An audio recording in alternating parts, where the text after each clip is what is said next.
افسانے کا عنوان ہے جیکٹ۔ عاصم کا ڈرائیور رکی ہوئی ٹریفک میں یوں ہارن بجا رہا تھا جیسے وہ خود غصے سے پھنکار رہا ہو۔ عاصم اپنی گھڑی کو دیکھ کر منہ بناتے ہوئے بہت بھدا معلوم ہو رہا تھا۔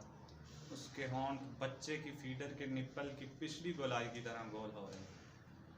اس کی دائنی آنکھ جو دھوپ کی وجہ سے بند ہو رہی تھی کے نیچے جھریاں تہوں کی صورت نمودار ہو رہی تھی۔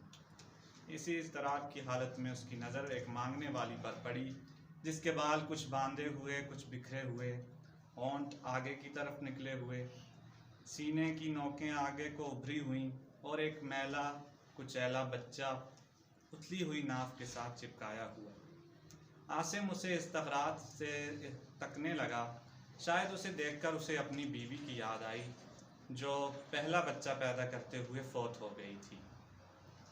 بیوی کا کالا لیدر کا خوبصورت جیکٹ بار بار اس کی نظروں کے سامنے گھومنے لگا۔ ڈرائیور نے ایک دفعہ پھر ہارن بجایا۔ عاصم نے اپنے جسم میں جھرجھری محسوس کی اور ٹھٹک کر رہ گئے۔ جیکٹوں کی ایک دکان کے پاس نہ جانے اس کے جی میں کیا آئی، اس نے ڈرائیور کو کہا رکو۔ ڈرائیور نے استجابیہ انداز سے گاڑی روکی۔ عاصم دکان کے اندر گیا اور اسی طرح کی جیکٹ خرید کر نمودار ہوا جیسی اس کی بیوی پہنا کرتی تھی۔ اتوار کی صبح اٹھ کر جب وہ صحن میں انگڑائی لے رہا تھا تو اس کی نظر مالن پر پڑی جس نے کالے رنگ کی لیدر جیکٹ پہن رکھی تھی۔ یہ جیکٹ عاصم کی بیوی کی تھی۔ بیوی کی موت کے بعد اس نے ڈرائیور کی بیوی مالن کو دے دی تھی۔ جب وہ اسے جیکٹ پہنے دیکھتا گھنٹوں دیکھتا رہتا اور وہ کھسیانی سی ہو جاتی۔ عاصم الماری کا دروازہ کھولے اس جیکٹ کو دیکھ رہا تھا جو اس نے خریدی تھی۔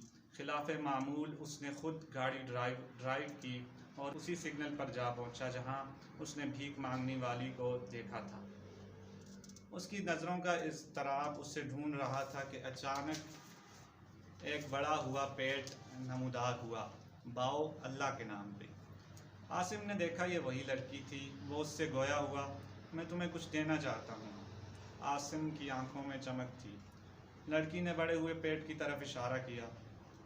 نہیں نہیں، تم غلط سمجھ رہی ہو، عاصم نے جیکٹ نکالتے ہوئے کہا۔ اسے جیکٹ تھمانے کے بعد عاصم اسے گھورتا رہا اور پھر چلتا بنا۔ وقت کا لٹو چلتے چلتے چند مہینوں بعد پھر اسی سگنل پر رکا۔ اس بھکارن نے اسی جیکٹ میں ایک ننھے بچے کو لپیٹا ہوا تھا۔ عاصم یہ منظر دیکھ رہا تھا کہ اس کے ڈرائیور نے چپکے سے کہا، پیدا ہونے پر بھی بچے کو اسی کوٹ میں لپیٹا ہوگا۔ عاصم ٹھٹکا۔ شکریہ۔